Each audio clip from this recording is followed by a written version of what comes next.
Hello दोस्तों, मैं हूं आप सभी का दोस्त डॉक्टर शमशेर। फ्रेंड्स, आज सभी दोस्तों को स्पेशली बहुत ही ज़बरदस्त जानकारी यानी पैरालिसिस के बारे में आप सभी को जानकारी दूंगा कि कोई भी महिला और पुरुष को अगर पैरालिसिस यानी लकवा हो जाती है तो किस तरह से बेसिकली इलाज करते हैं और क्या सिम्टम्स होते हैं और कौन सी जांच की ज़रूरत पड़ती है अगर अचानक से कोई भी महिला और पुरुष को लकवा हो जाए तब, और क्या मेडिसिन दिया जाता है लकवा पेशेंट को ठीक करने के लिए, उसके बारे में जानकारी दूंगा। वीडियो को आप सभी से रिक्वेस्ट है कि लास्ट तक जरूर देखिएगा, और यदि आप मेरे चैनल पर नए हैं फ्रेंड्स तो आपसे रिक्वेस्ट करता हूं कि प्लीज़ मेरे चैनल को सब्सक्राइब जरूर कर लीजिएगा और वीडियो को लास्ट तक जरूर देखिएगा।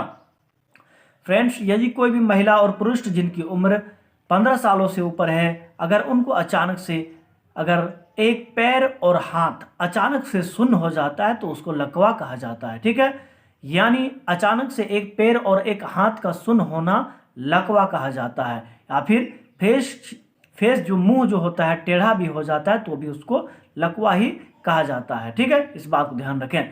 तो उसका जो सबसे पहला, अगर कोई भी महिला और पुरुष अगर अचानक से अगर कहीं चल फिर रहे हैं तो अचानक से कहीं गिर जाते हैं तो गिरने के बाद जो है लकवा हो जाती है। ठीक है, तो बेसिकली जो फ्रेंड्स जो आप सभी को बताने जा रहा हूं कि अगर कोई भी महिला और पुरुष अचानक से गिर जाती हैं तो गिरने के बाद सबसे पहला जो है उनकी, यानी जिनको भी अगर एक पैर और हाथ जो है शून्य हो गई है अचानक से और फिर बेहोश हो गई है, तो होने के बाद जो है उनकी सबसे पहला बीपी की जांच करवाई जाती है। जिनको भी अगर लकवा हो गई है उनको सबसे पहला जो जांच होती है फ्रेंड्स, उनकी ब्लड प्रेशर की जांच करवाई जाती है, बीपी की जांच करवाई जाती है।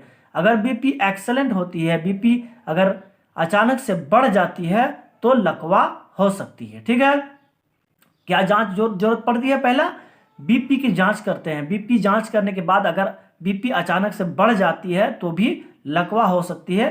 तो बीपी अचानक से बढ़ने के बाद ही कोई भी महिला और पुरुष अचानक से गिर जाते हैं तो गिरने के बाद लकवा हो सकती है, यानी एक पैर और हाथ शून्य हो सकता है। ठीक है, और दूसरा जो बताने जा रहे हैं, अचानक से कोई भी महिला और पुरुष का शुगर का लेवल जो ब्लड शुगर का लेवल होता है अचानक से बढ़ जाती है, यानी उनको डायबिटीज अगर हो गई है, अचानक से अगर डायबिटीज जो है बढ़ जाती है ब्लड शुगर का लेवल, तो लकवा हो सकती है। ठीक है, तो इस बात को ध्यान रखें। दूसरा जो बताएं, ब्लड शुगर अचानक से बढ़ जाती है तो लकवा हो सकती है। तीसरा जो बताने जा रहे हैं, अचानक से अगर कोई महिला और पुरुष को अगर बैड कोलेस्ट्रॉल जो है कोलेस्ट्रॉल अचानक से बढ़ जाती है तो भी लकवा हो सकती है। लकवा होने का सबसे बेसिक जो अभी तक देखी गई है 3 कारण है। सबसे पहला जो बताएं, अचानक से कोई भी महिला और पुरुष को बीपी अगर ब्लड प्रेशर अचानक से बढ़ जाती है तो लकवा हो सकती है। और दूसरा जो बताएं, शुगर अचानक से ब्लड शुगर जो है उसका लेवल यदि बढ़ जाता है, अचानक से बढ़ जाती है तो लकवा हो सकती है। और तीसरा जो बताएं, यह कोलेस्ट्रॉल यानी बैड कोलेस्ट्रॉल जो होती है अचानक से बढ़ जाती है तो भी लकवा हो सकती है। तो इस सिम्टम्स में जो फ्रेंड्स जो जांच जरूरत पड़ती है, यह 3 जांच ही जरूरत पड़ती है। ठीक है, क्या क्या जरूरत पड़ती है? ब्लड प्रेशर की जांच जरूरत पड़ती है, और शुगर की जांच जरूरत पड़ती है, और कोलेस्ट्रॉल की जांच की जरूरत पड़ती है। ये तीनों में अगर सबसे पहला अगर बीपी किसी का बढ़ा हुआ है तो लकवा हो सकती है। तो अगर बेहोश है तो पेशेंट, तो उसका ट्रीटमेंट किस तरह करते हैं, और अगर शुगर है तो भी ट्रीटमेंट किस तरह करते हैं, और कोलेस्ट्रॉल अगर बढ़ा है तो भी ट्रीटमेंट किस तरह करते हैं, बेसिकली बता रहा हूं, ध्यान से समझिएगा। ठीक है, अगर कोई भी महिला और पुरुष अगर अचानक से अगर पैर और हाथ अगर शून्य हो जाती है तो सबसे पहला उनको जो है एक फ्लूइड दिया जाता है, डीएनएस। ठीक है, पहला नंबर जो दिया जाता है डीएनएस आईवी फ्लूइड दिया जाता है। जो डीएनएस सलाइन होती है यह आईवी फ्लूइड के माध्यम से यानी आईवी के माध्यम से दिया जाता है। कौन सा?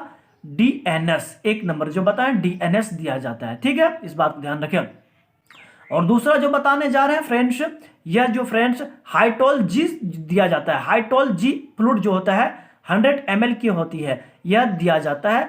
डीएनएस देने के बाद हाइटोल जी जो बताएं वह 100 ml का जो सलाइन है यह दिया जाता है आईवी में। ठीक है, उसके बाद जो फ्रेंड्स तीसरा जो बताएं, अगर शुगर बढ़ा हुआ है, ठीक है, तो शुगर बढ़ा हुआ है तो शुगर को कम करने के लिए बहुत जरूरी होती है कम करने के लिए।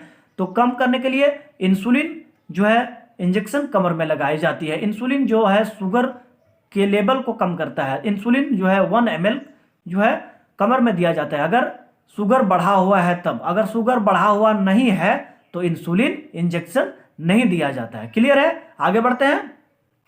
और यदि अचानक से अगर जो है बीपी मापने के बाद बीपी अगर बढ़ा हुआ है तो लेसिक्स इंजेक्शन 2 ml दिया जाता है आईवी फ्लूइड में।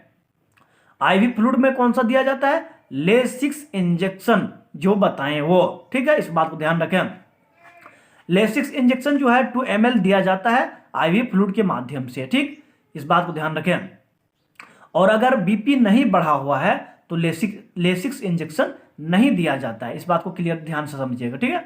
और बीपी बढ़ा हुआ है तो लेसिक्स इंजेक्शन दिया जाता है, और बीपी अगर नहीं बढ़ा हुआ है तो लेसिक्स इंजेक्शन जो बताएं यह नहीं दिया जाता है, ठीक है। क्लियर है? आगे बढ़ते हैं। और जो बताएं चौथा नंबर जो बताने जा रहे हैं, चौथा नंबर जो बताने जा रहे हैं फ्रेंड्स, यह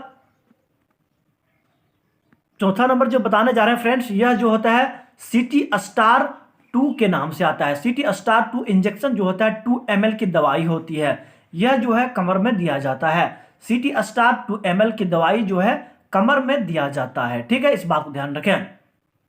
और पांचवा जो बताने जा रहे हैं जो भी है इंजेक्शन जॉन एक्सपी 1.5 ग्राम की होती है। यह आईवी फ्लूइड के माध्यम से दिया जाता है डीएनएस में, ठीक है, इस बात को ध्यान रखें। यह इंजेक्शन जॉन एक्सपी के नाम से आता है, ठीक है। और एक इंजेक्शन पैन 40 आईवी दिया जाता है, ठीक है। और पैन 40 आईवी देने के बाद जो है एक इंजेक्शन इप्टोइन दिया जाता है। इप्टोइन जो इंजेक्शन होती है यह आईवी में दिया जाता है। यह कंटिन्यू जो इंजेक्शन और जो सलाइन बताएं यह रोजाना सुबह और शाम को दिया जाता है, कम से कम 3 से 4 दिनों तक, ठीक है, इस बात को ध्यान रखें। जितने भी इंग्रेडिएंट बताएं यह सुबह और शाम कम से कम 3 से 4 दिनों तक दिया जाता है, ठीक है, इस बात को ध्यान रखें। 3 से 4 दिनों तक देने के बाद जो है पेशेंट के हालात में सुधार हो जाता है और पैर और हाथ जो है जो काम नहीं कर रहा है वह काम करने चालू हो जाता है। यानी स्पेशली जो कहा जाए ब्रेन का जो नस होता है अगर जम चुका है खून ब्रेन में तो जो है यह नसों को खोल देता है, ठीक है, इस बात को ध्यान रखें। बेसिकली जो देखी गई है फ्रेंड्स, इस बात को ध्यान रखें कि 3 से 4 दिनों तक यह कंटिन्यू जो इंग्रेडिएंट बताएं यह देने के बाद जो है नसों जो एक पैर और हाथ नहीं काम करता है वह काम करना चालू हो जाता है, ठीक है, इस बात को ध्यान रखें।